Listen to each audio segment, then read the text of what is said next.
Hey guys, and welcome back to Battlefront Updates. In this video I wanted to give you an overview of how the base command game works in the Star Wars Battlefront companion. It does contain quite a lot of features and is a little bit more complicated than I actually expected, but I'm gonna try to give you as good overview as possible, but leave out some of the more advanced details. Let's start off with the basics. Base command is a turn-based card game that can be played in the browser and also as apps when the full game launches. Each match is called a siege, and it's whenever you finish these sieges that you get credits that you can use for star cards and other unlocks. The beta contains 8 sieges in total, and each siege can gain you 3 stars. And depending on how many stars you get from a siege, you get more credits from it.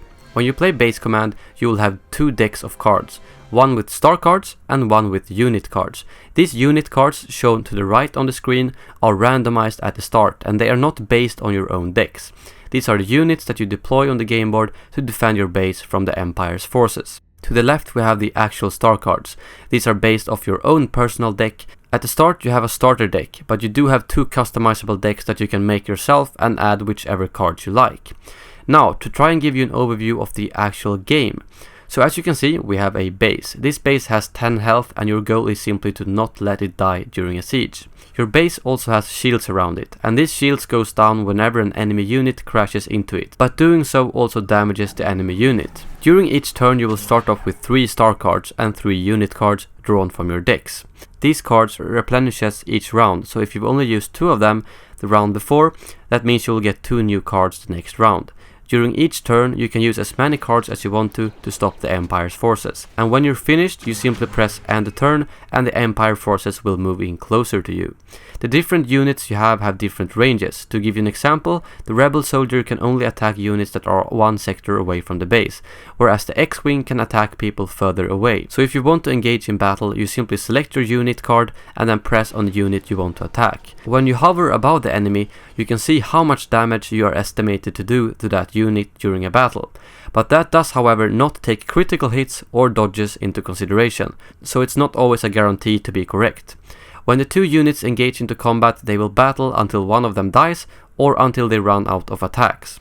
After you use your card, it will end up in the discard pile, and if it won the battle, it will also rank up and get better stats. The same goes for the star cards. They also end up in the discard pile after you've used them. When all 24 cards in either of the 2 discard piles are there, they will be mixed and put back into the draw pile. Well, back to the unit cards. These units have a bunch of different stats that are very good to know about, so let's take a quick look at them. Attacks. This is simply how many attacks they will do in battle before they disengage. Firepower. Well, how much damage they do. Agility. How much defense they have. This basically means that if a unit with 3 firepower attacks one with 1 agility, the unit will do 2 damage in total. Higher agility also gives you a chance to dodge attacks. Health. Well, how much damage you can take before you die. Shields. Some units have shields, and this stat tells you how many shields they have, and 1 shield blocks 1 full attack. Something to keep in mind here is that the enemy units with shields replenishes 1 shield each round. So what do the star cards do? Well, they are basically a combination of events, base boosts, strikes and unit boosts that you can use on the board. Some star cards can be used on the units to improve range, rank them up and so on, while other star cards can repair your shields, block the enemy from spawning, or just send down a orbital strike on a specific area. If we take a look at all the star cards available to use in the deck, we can find that there's quite a lot of them. I've noticed that there are 3 sort of star cards to use in your deck. First off, we have the standard cards available for everyone to combine, and then we have the in-game star cards like the Cycler Rifle and Personal Shield, and these actually cost credits and requires a level to unlock. Lastly, we actually have a number of star cards that you unlock by doing stuff in-game. Just to give you an example, you can see the Thermal Imploder right here, which requires you to use the Thermal Imploder power-up 20 times in-game before you can unlock that card in base command. Alright, so back into the game again. There are a few more things worth noting here. First of all, the discard pile. You can actually discard cards at the start of each turn, and how many you can discard is indicated by the 3 buttons up in the top right corner. This can be useful for things like when there's a lot of enemies far away and you just have a couple of rebels that can't really do much. In that case, it's really good to start off the turn by discarding those rebels and hoping that you will get something like an X-Wing instead. Your base also has a cannon, which can be very helpful to use. The way this cannon works is that it charges up each turn, so the longer you wait to use it, the more damage it does. and 5 is the max amount of damage. Up in the top left corner you can see the current score. This is the score that determines how many stars you will get at the end, and this score is based on the base health, shields and ranked up units.